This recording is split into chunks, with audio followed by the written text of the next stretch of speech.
Hello, today I'm going to talk about airfoil and the wing design and also airfoil analysis. So a little bit talk about fundamental and aerodynamic coefficients for two-dimensional, which is airfoil, and then eventually we'll start to go to the third part of the software, which is airfoil analysis.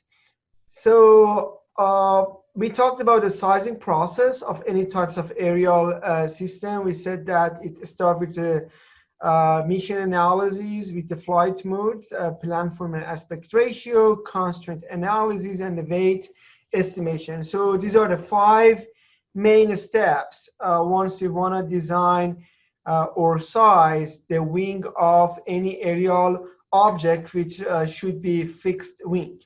So the mission analysis, we need to know what are the climatic condition and the flight speeds of our drone, including the stall speed, which is the minimum speed of the flight, as we discussed in a previous lecture about that. And this is generally related to the wing loading parameter. And also we need to know the loitering speed, all the mission and the flight routes, everything should be defined through the mission analysis. So then the next step, based on the mission that we have, we can have different types of the flight modes, including the forward flight or hovering like helicopters or hummingbirds, if you want to talk about drones, or multi-rotors like quadcopters or hexacopters. And then we will select the shape of the wing and aspect ratio. And we said that aspect ratio is wingspan squared divided by wing area. Then the next step is constraint analysis, which we talked about that earlier, and we didn't go over the fundamental. We said that through the constraint analysis, we can have thrust loading and the wing loading, the required thrust for our system, and the ratio of the weight to the surface area, which is one of the most important parameters during the sizing process. And then we eventually do the weight estimation as the last stage of the sizing process, and we can estimate the weight of the electronic components of our drone or aerial system, and also the weights of structural parts. So we said that with having the weight and the wing loading, we can have the wing area. Then we said that with having the wing area and aspect ratio, we can have the wingspan, and with having the plan form and the wingspan, we can have all the dimension of our wing. And eventually we'll be able to calculate the Reynolds number, which we said that Reynolds number less than 500,000. It means that we are in the laminar flow, and for Reynolds number more than 500,000, we are in the turbulent flow. So after doing all of this step, which is the sizing process, we have designed our wing, and now we need to talk about the airfoil selection or airfoil analysis. So in this lecture, I'm going to show you some fundamental for the airfoil and the forces that we can calculate through the XFLR5 software. So for the wing design, this is an algorithm or flowchart that we have to follow in order to design the wing. So in the first step, we need to identify and prioritize the wing design requirement, and this includes the performance, stability, productivity, operational requirements, cost, and flight safety. And after doing all of this step, we can select the number of wings that we want. We can have one wing or two wings or three wings. I showed you earlier that one of the types that we are classifying the aircraft is based on the number of the wings and or the location of the wings. Then we'll select a wing vertical location. So for example, we said that wings can be underneath of the fuselage, or at the middle of the body, or at the top, or upper body wing. So then we need to select or design high lift devices. We talked about this. These were control surfaces or surfaces which they were movable, and they can increase the lift of our system. Then we select the sweep angle and dihedral angle. There were two angles that we discussed earlier about them.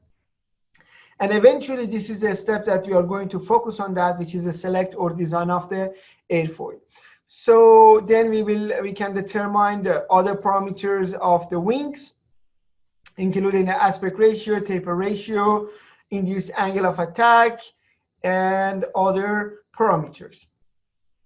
And then once we integrate the airfoil to the shape of the wing, we will have the 3D shape of the wing, and then we will be able to calculate the lift, the drag, and pitching moment of our system. Then after on, we will check the requirements that are satisfied. The requirements that the airfoil that we are integrating to the wing should be able to generate enough lift to compensate the weight of the airplane. Then we can do the optimization techniques and eventually calculate the size of the wing. So this is one of the methodology that we can apply for our wing design. So we talked about the geometry of the airfoil. If you remember, we said that any airfoil has a leading edge, which is going to be here, and it has a trailing edge, which is the end point of the airfoil where the flow is going to be separated from the wing. If we connect the leading edge to trailing edge, this is going to be chord line, and the angle that this chord line has with the flow or relative wind or the horizontal line is called angle of attack. As we can see here, the angle between the chord line and the relative wind or horizontal line shows this angle of attack. Then any airfoil is consist of a upper camber and lower camber. This is our upper surface, lower surface, and we have also mean camber. Every airfoil has a maximum thickness, which is happening in a position.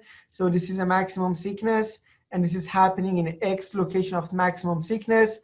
Every airfoil has a camber, so this is a maximum camber, as you can see here, and also the location that maximum camber is happening. So these are the geometrical components of any airfoil. So here, this is an airfoil with the angle of attack. As you can see here, it has an initial angle compared to the relative wings.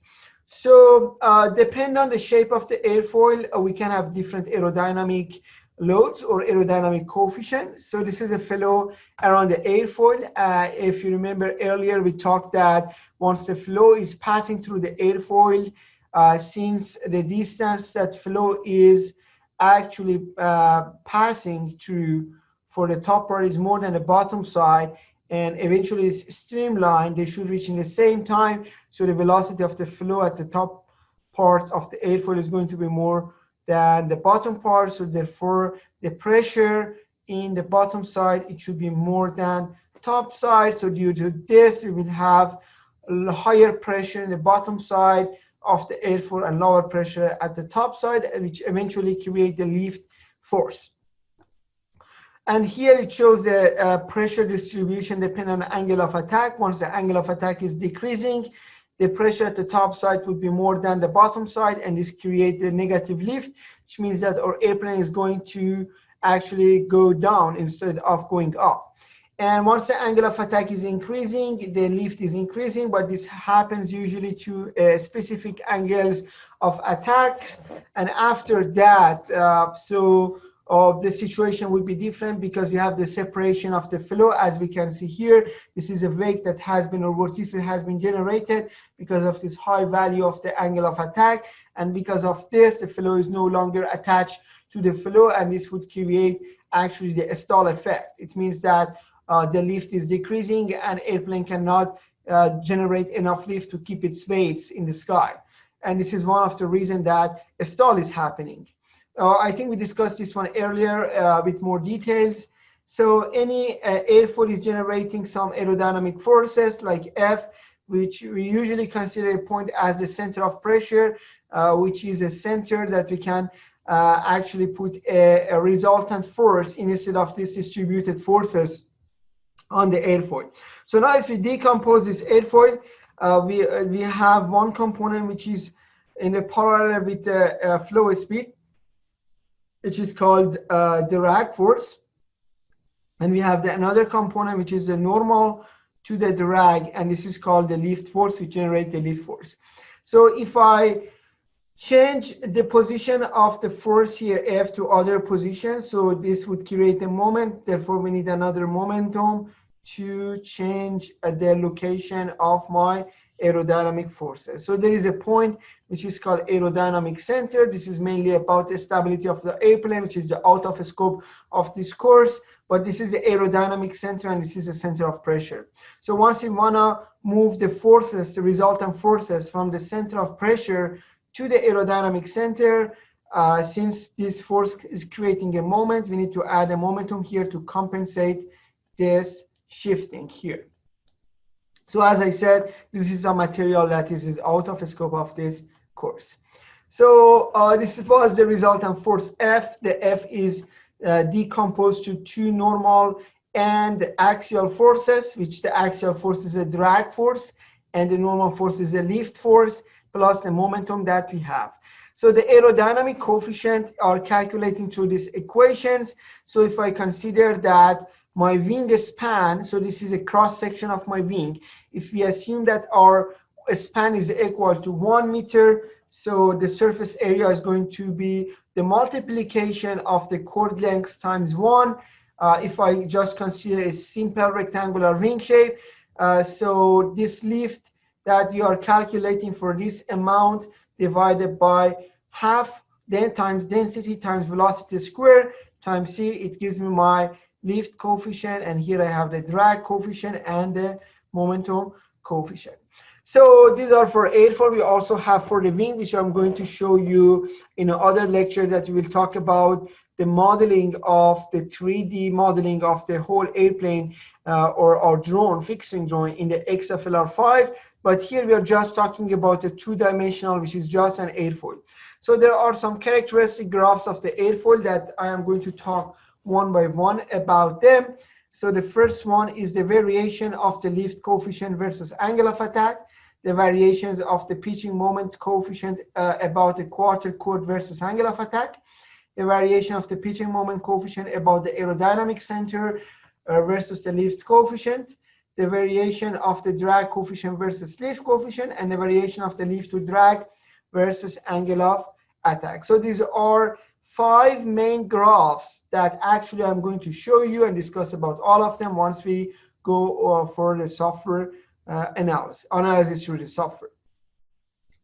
So this is the first graph that I want to talk about. That this graph, it talks about the lift coefficient versus angles of attack. So here the CL, it stands for the lift coefficient, the alpha stands for the angle of attack, and it doesn't, so CL max, it doesn't have any units, but alpha has a units of degree or radian, which mainly in the aerospace or in the aircraft design, we use the degree instead of the radians. So as we can see in this graph, so here till some specific angle, you generally have some linear trend. So it's a linear trends. Once you're increasing your angle of attack, your lift aerodynamic coefficient is actually increasing, and then you start to be a nonlinear behavior, as we can see here, increase to a maximum point and then eventually decreases. So there are some points that I want to discuss about them here. So at the angle of attack equal to 0, we have CL 0. CL 0 means that the lift coefficient once the angle of attack is equal to 0. So this is a value that we can read. There is also alpha 0. So alpha 0 is the angle of attack where our lift is equal to 0. So we can write it as alpha 0 or alpha of CL equal to 0. So we can actually simplify this as alpha 0. So alpha 0 shows the angle of attack where our lift coefficient is equal to 0. So this line has actually a slope. So we call this a slope as A naught. So A naught is defined as dCl over d alpha, which here we define also as a CL alpha. So this is a lift curve slope. It shows the slope of the linear part of the lift versus angle of attack graph, which typical value for that is 2 pi per radian. So CL alpha for some of the airfoil can be calculated as 1.8 times pi times 1 plus 0.8, the maximum thickness of our airfoil divided by the chord length. So if we do this type of calculation, we will be able to calculate the slope of the lift versus angle of attack coefficient. So this A naught or alpha or CL alpha is going to be a slope of this line, the linear part. And as we said, from a specific angle, it starts to have a nonlinear behavior. So there is a point that we have the maximum, the lift. So this is called CL max, and alpha corresponding to CL max is called alpha stall. So this is an angle of attack for stall. And the main reason we call this one stall is that because after this angle of attack, the lift is actually decreasing, start to decrease, and due to this, we'll just consider this angle of attack as alpha stall, and the maximum lift that we can get it here we call CL max. And then eventually with increasing the angle more than angle of stall, so here the lift is eventually decreasing. So this is the same shape we have for the wing. So this graph is for airfoil and also for the wing. But what is the comparison actually between different types of the airplane, how the lift coefficient is changing versus angle of attack? So for the airplane that we have the abrupt flight, so the CL max, some of this airplane. So the airplane that they are without sweep angle. As we can see here, this is just a tapered wing shape and it doesn't have any sweep angle. So here we will see that this place is not a stall, and after this maximum alpha max or alpha stall, we have the stall happening. So we have the abrupt stall here, but here for this aircraft with the sweep angle, as we can see the shape of the wing. So here we have the gentle stall. It means that stall is not just happening in one point, it's happening in a one region. So for a one region, you can actually keep your maximum CL with increasing your angle of attack. And this is so interesting because they don't crash and they can increase their angle of attack, but still keep the maximum possible lift coefficient. So the second graph is the variation of the pitching moment coefficient versus angle of attack about the quarter chord.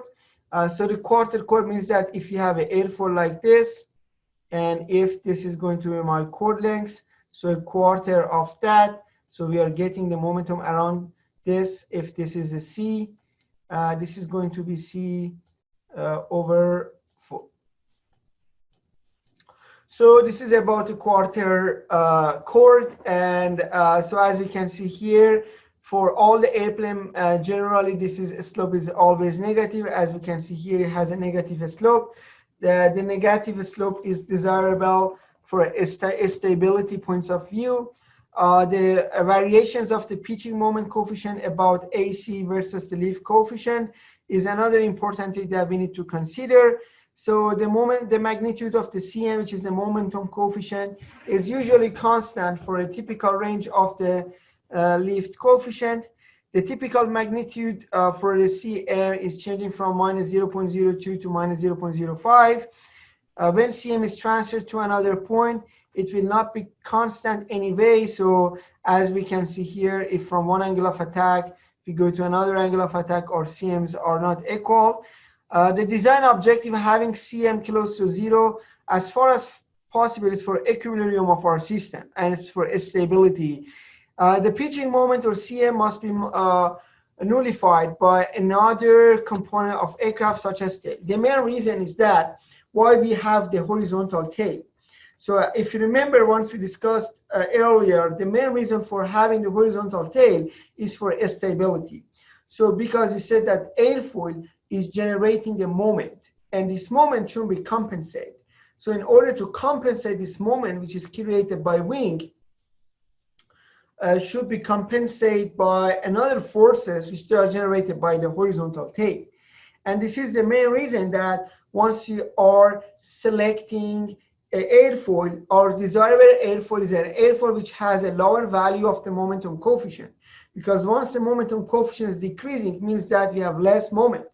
So we need a smaller tail, maybe or without tail, and we can actually stabilize our aerial system. So the next graph is the variations of the drag coefficient versus lift coefficient. As we can see here, there is always a point where we have the minimum CL, and here also we have the minimum CD. So this is a CL mean. It means that the lift coefficient where we have the minimum drag, and this is the optimum point that always we are looking for to reduce the drag. And there is also a point that we have the maximum, the minimum CD over CL. So the typical value of the minimum drag coefficient is from 0.003 to 0.006. And airfoil with lower CD minimum is more desirable.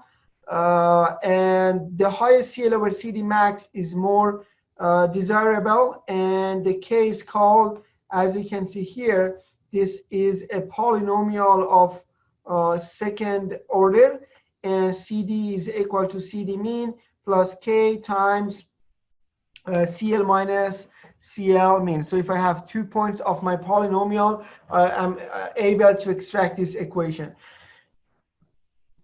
So the K is called the section drag factor and can be determined by selecting a point on the graph.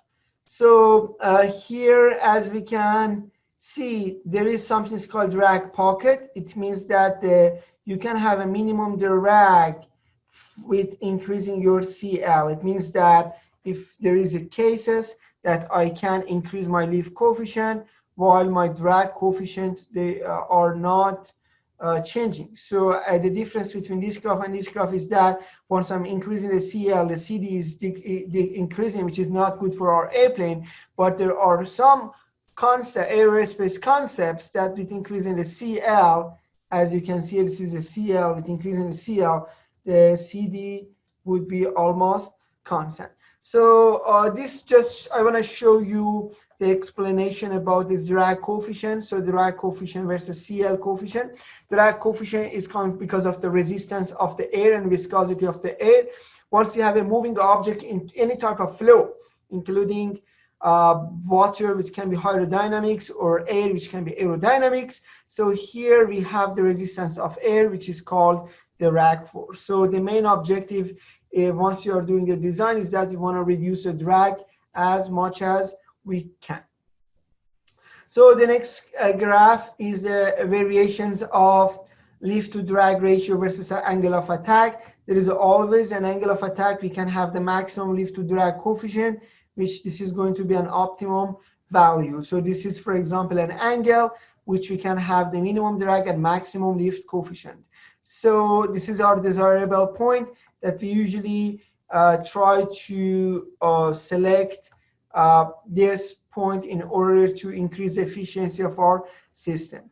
So the angle of attack corresponding to this is an optimum candidate for the loitering flight once you want to do the turning. So during the turning, usually the lift coefficient is decreasing because the lift will be tilted, and a part of that will create a centrifugal force, which would create the airplane can be ruined. So therefore, the airplane usually they increase their angle of attack in order to compensate the lift that they are losing because of the turning flight. So this graph shows that how lift to drag their position versus the airspeed is changing and versus different altitudes. As we can see here, for each one of these, there is a speed that we can also have the maximum lift to drag coefficient. This is for incomparable flow for simple aircraft. So there are 12 criteria once you want to select airfoil for our airplane. The first one, the airfoil with the highest maximum lift coefficient. We are selecting airfoil which can give us the maximum possible lift. The second criteria, we are selecting an airfoil with an ideal or design lift coefficient. So we want to have the ideal lift coefficient. We don't want to have more lift or less lift.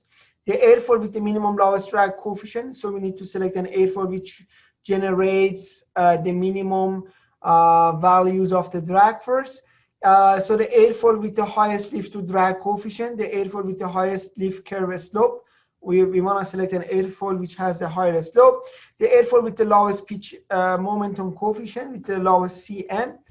The proper stall quality in the stall region. So I mean that you don't want to have agile the maximum lift. So for a stall region, it's better to always have a very gentle or not sharp region for the stall. The airfoil must be structurally reinforceable. It means that once you want to design the wing, since the wing is actually a combination of different airfoils, once you want to manufacture, the airfoil should be in such a way that should be reinforceable and manufacturable. So the cost requirement also should be considered once you're designing the bigger aircrafts or drones. The other design requirement must be considered. For instance, if you want to put the fuel or some equipment inside of the wing, which is the airfoil, so the thickness of the airfoil is so important. And also we need to know that if you are going to use one airfoil or combination of the airfoil, we also need to consider all of those effects once you are selecting or designing of our airfoil. So let's go now to the software and talk about the software. So in the XFLR5, we discussed about the first environment in the software, which was direct foil design, and we discussed about that. So if I go to a direct foil design, we said that you usually have the spline airfoil here, and we will be able to make our own airfoil or import any airfoil from the archive that we have, or from the knockoff foil if you want to define a knockoff foil. So here I will define two airfoils. So one of them knockoff 2412. So I just want to first run the analysis for this airfoil. So I'll change the color of here of the airfoil, and this is going to be my knockoff 2412 airfoil. So this is one of the well-known airfoil which has been used a lot in different types of the airplanes. So then we want to run the analysis for this airfoil. As I said in the previous lecture, this software has 4 different environments. So I'll jump from the first one to the third one, and then we'll come back to the second one, which is the inverse design. So I added this airfoil. I want to run different types of analysis. So I will go to Xfoil direct analysis. I will click here, and then here I can see the geometry of my airfoil. And now I click here. So there are 2 graphs. One of them is an OP point view. The another one is a polar view. So now I can select one of them as I wish. Then the thing that you can select, since I just had the one airfoil in my actually archive here for the airfoil selection, I just selected one airfoil. So here it just showed me one. If I have one more than airfoil, so I will see more airfoils here actually in this part of the software. Then we want to run different types of analysis. So this is file, this is view.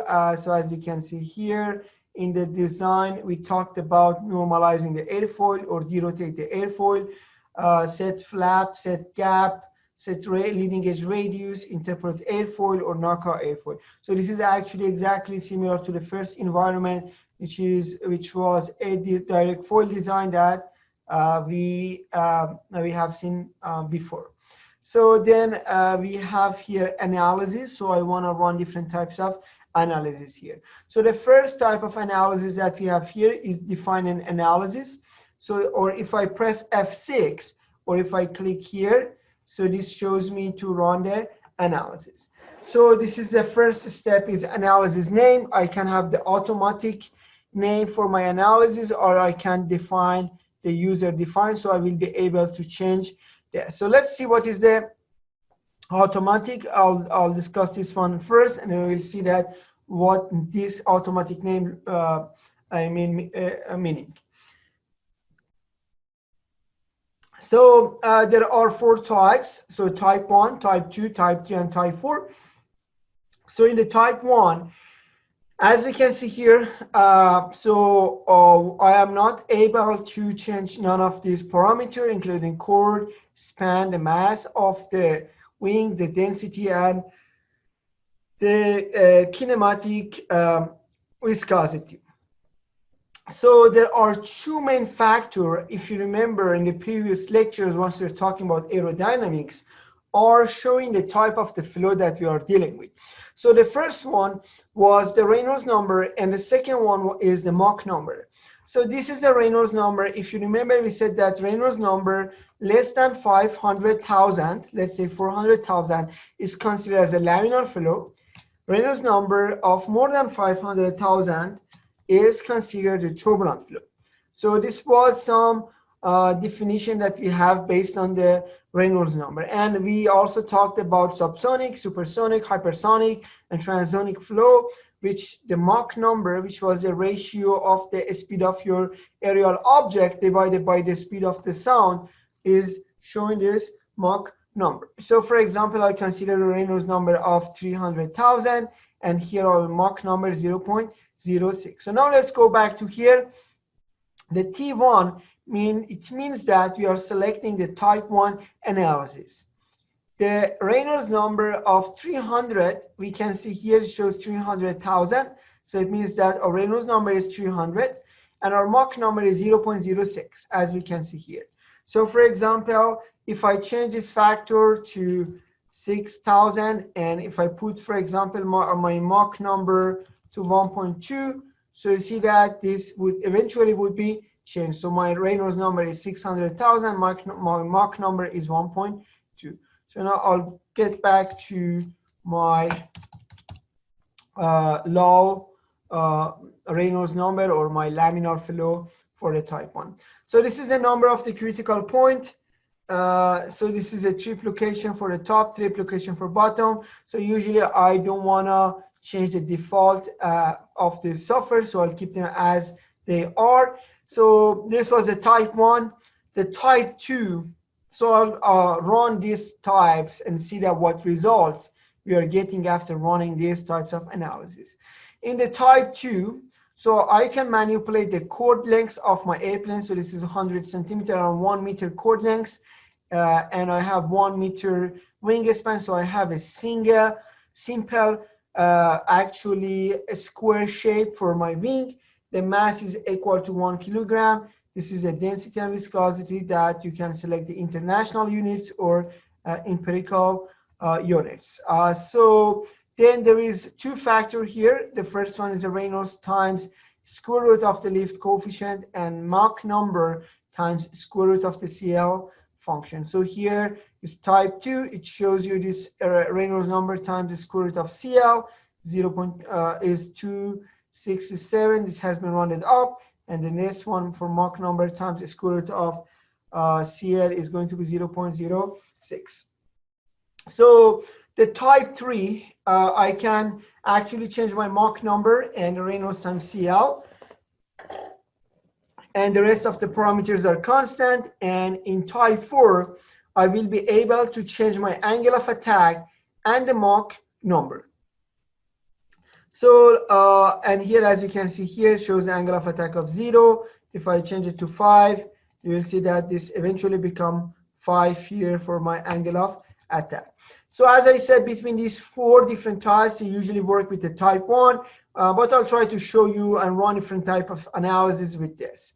So then if I press type 1, again, I will be able to select any Reynolds number that I want to select plus the Mach number. Then I will click on OK.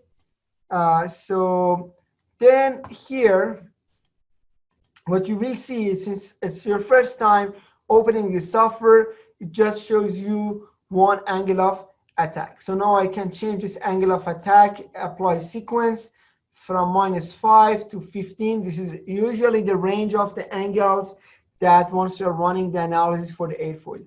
And delta is the increment of the increase in the angle of attack, which I put equal to 1. I want to consider my flow as a viscous flow, and I want to consider my initial boundary layer and store OPP. So here, if I run the analysis, this is alpha is changing. I also can select my CL for a range, and I can get different results based on the lift coefficient. So now I'll just select the alpha here. So now if I want to show you here, one of the things that is happening for the airfoil, if you remember, we said that this chord length is a normalized, so it has been considered equal to 1. As you can see here, this is for my airfoil, and here this is a pressure. So I have the lower side of my airfoil pressure and upper pressure, and here in the left side shows you the geometric of your airfoil, and here it shows you that what Reynolds number you are doing their analysis. And once I run analysis, you will see that what results we can see here. So now if I press analysis here, you will see that for a range of the Reynolds number, you have different pressure distribution for your airfoil. Some of them is for upper wing, the other one is for the lower wing.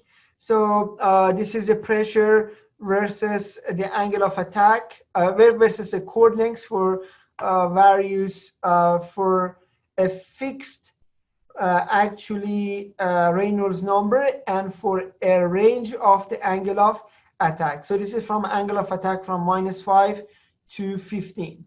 So if I want to run this analysis again with just one angle of attack to see this CP, so I need to delete all of this polar. I can go to the polar here, and I can press delete. Yes, so all the analysis will be deleted. So now if I run the analysis again, let's say I just select here one angle of attack. Let's consider angle of attack 0. So now if I press analysis, you will see that the pressure coefficient for upper part of the wing and the lower part versus the chord length. So here it shows that how the pressure for different surface, upper surface or lower surface of your wing is changing. And here for the 0 angle of attack, you will see that my Mach number, my Reynolds number, and here you see that how much is your lift coefficient, the CL here.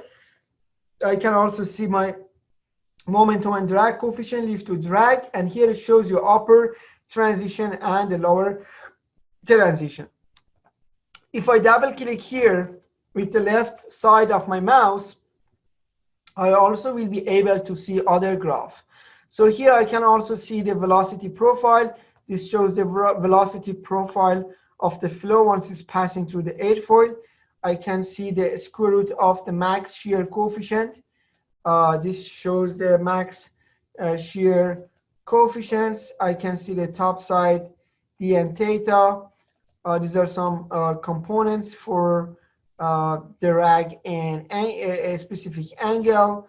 I can see the log of the Reynolds number of theta.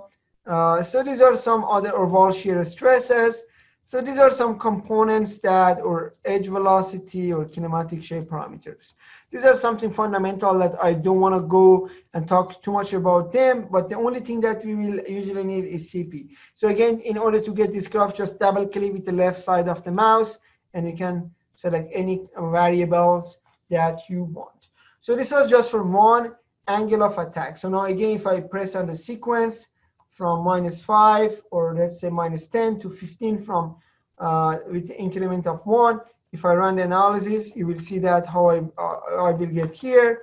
Then you will be here to change the angle of attack that you want, and you will see the value here. For example, if I change angle of attack to 10, you will see that your lift coefficient here, your momentum coefficient, CD or lift over D, or everything is changing.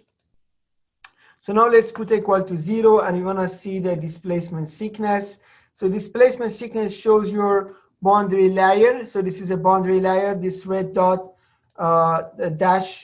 this dash line that you will see around the airfoil. It shows that how this boundary layer is happening.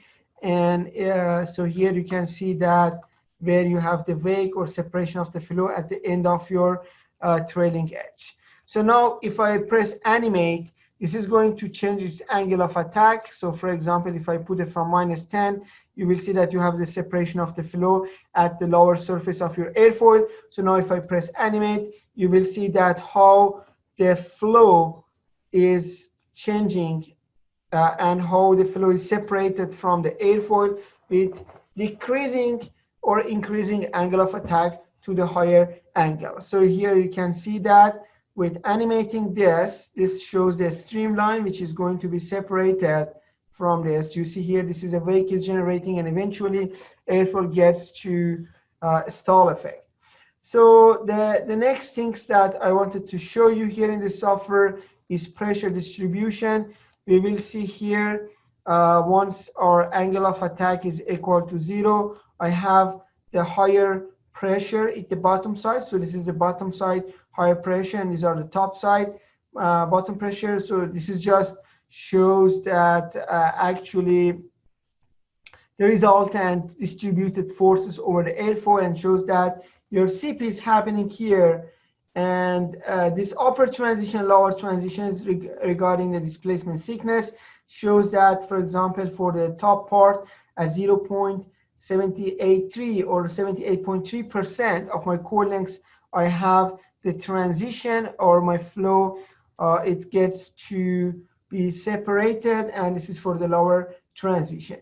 So now if I just click on the pressure and animate, you will see that how the pressure distribution is changing with decreasing angle of attack. You see you will get the negative lift, and eventually once the angle of attack is increasing, you will get the higher value of the lift, or this is a pressure distribution that will generate the lift, and with increasing the angle of attack, the location of your the point that you have as a resultant force or your center of pressure is also changing.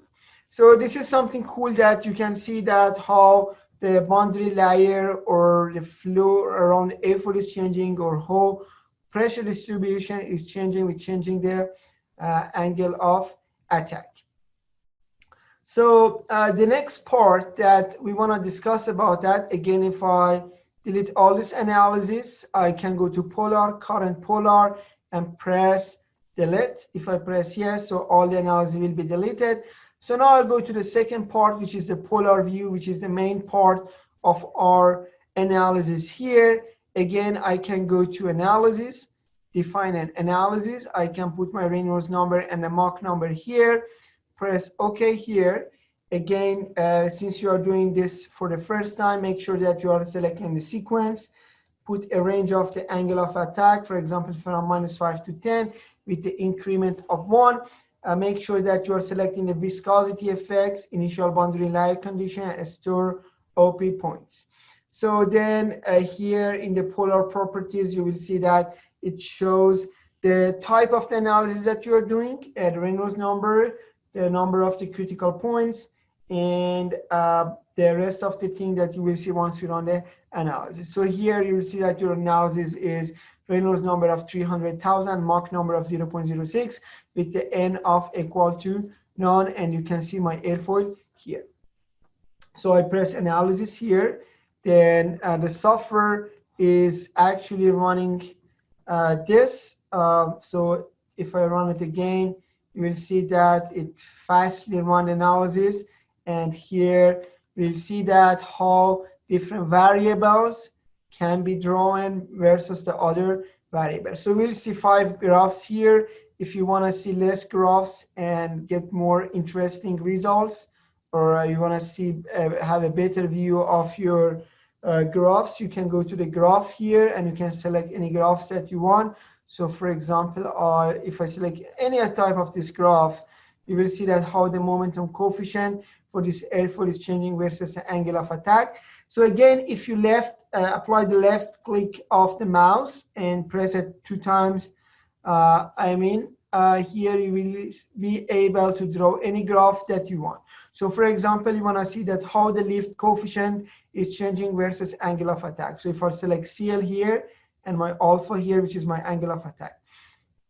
So if I press OK, this is exactly like what we discussed here. If I go to my slides, so this is a lift versus angle of attack, and you will see the same graph here. So you will see that there is the same graph here. So here, this point, which I can zoom in with the middle part of the mouse, it shows about angle of attack of minus 2 maybe 21.4, something like that. This is a minus 2.2, almost minus 2.2 degree that you have zero lift coefficient. There is a place where you have the maximum CL.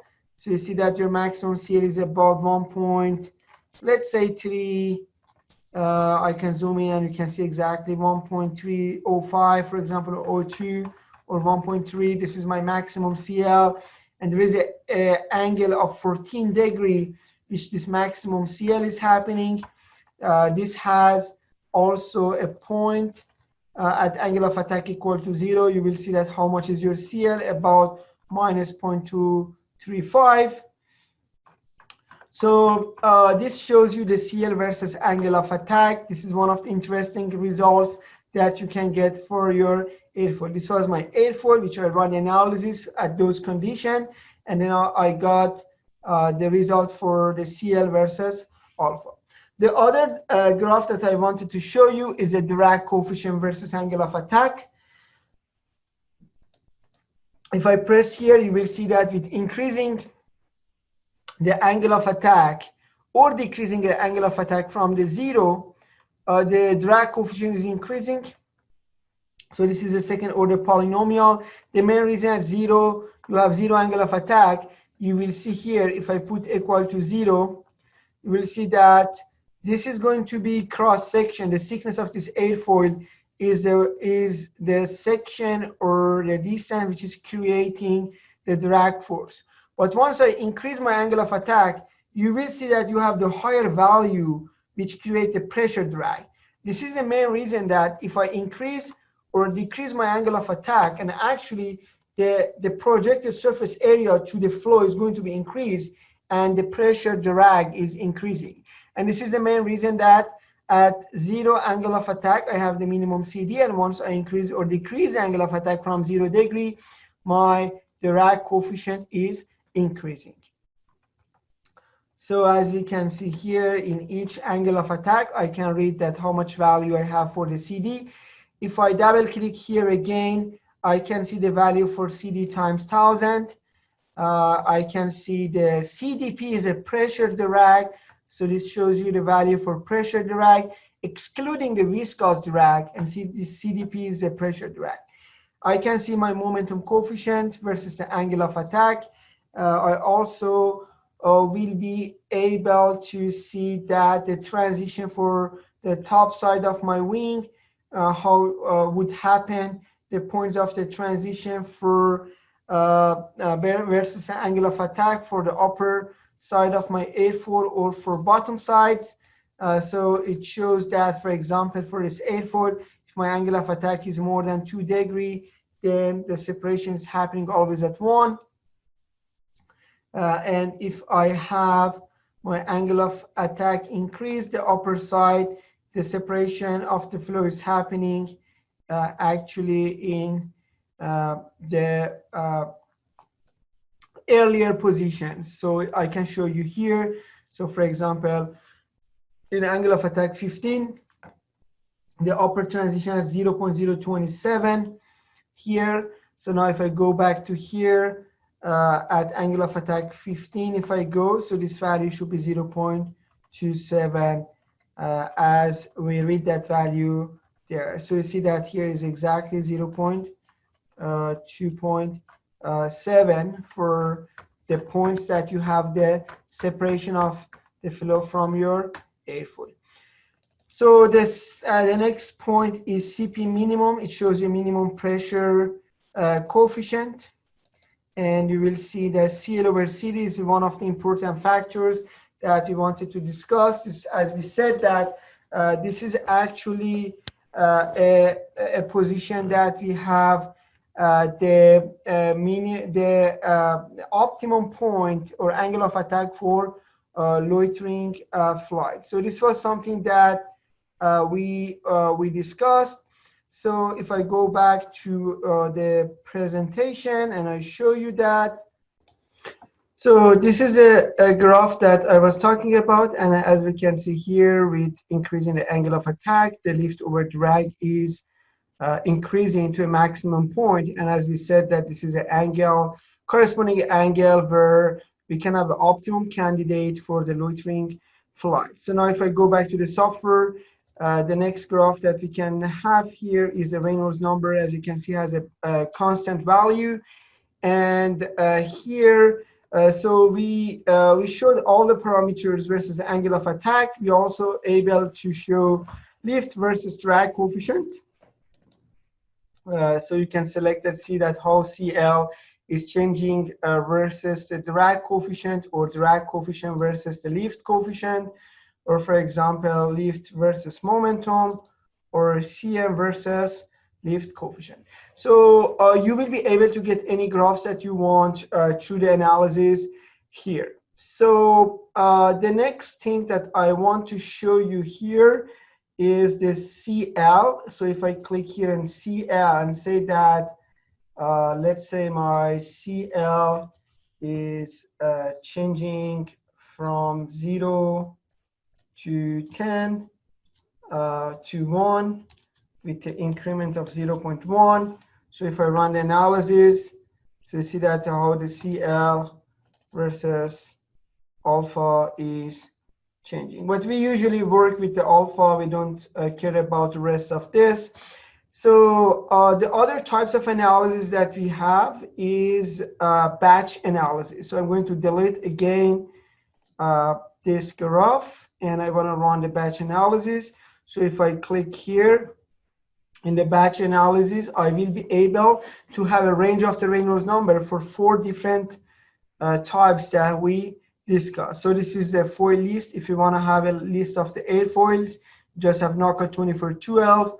If I select current foil only, so I'll just do this batch analysis for just one airfoil. So this is type 1, type 2, type 3, and type 4 is exactly as the previous analysis. In the type 1, I can select the range of the Reynolds number, for example, from 100,000 to, let's say, 200 with the increment of 10,000 and the Mach number of 0.06. So now instead of just having one Reynolds number, I have a range of the Reynolds number and my angle of attack from -5 to 15 at the increment of 1. So now if I run analysis, you will see different multiple graphs here, which shows that how with changing the Reynolds number from 100,000 to 200 is about, we have 10 Reynolds number, and shows that how CL versus alpha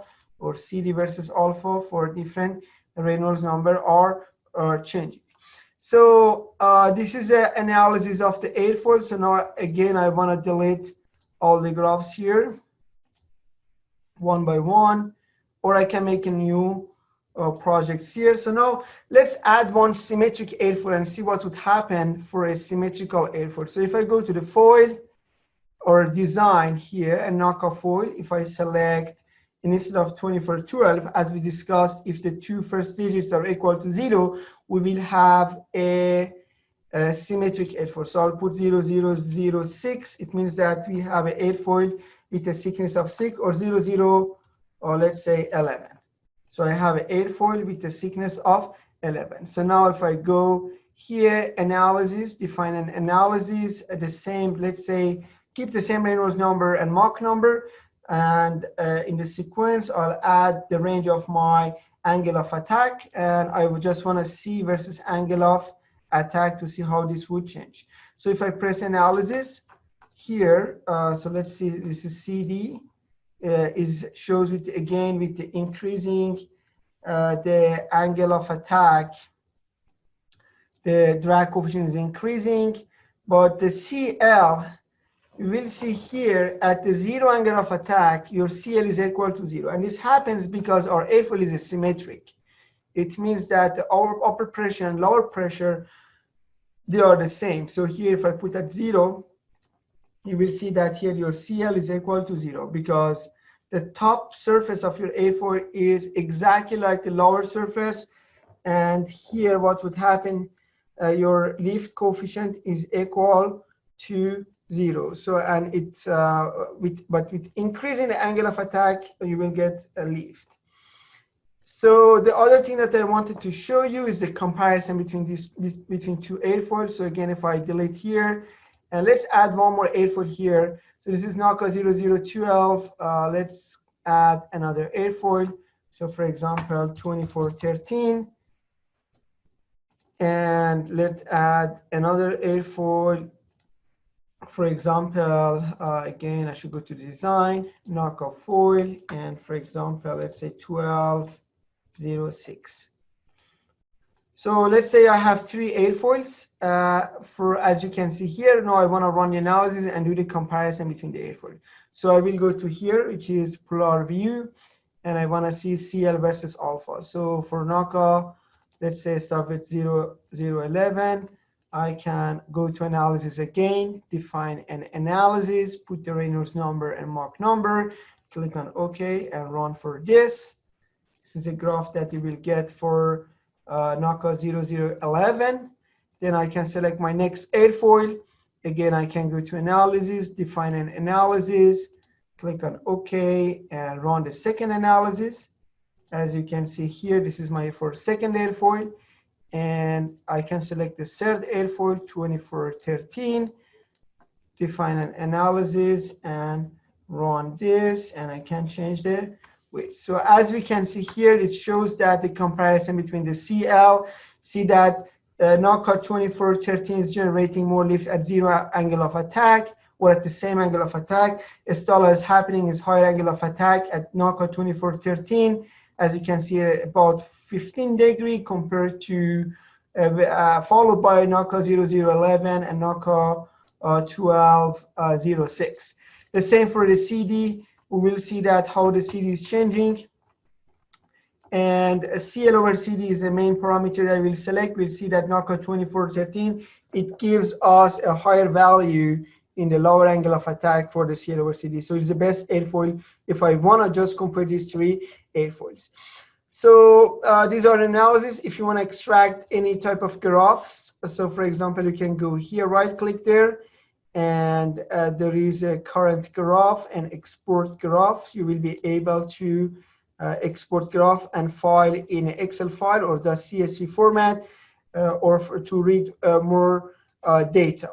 So this was a 2-day lecture that we just talked about the aerodynamic analysis through the software, and I hope that you have learned enough for aerodynamic analysis. In the next lecture, I'm going to talk more about designing the inverse design of the airfoil, and also eventually modeling the whole airplane in the software and run 3D analysis.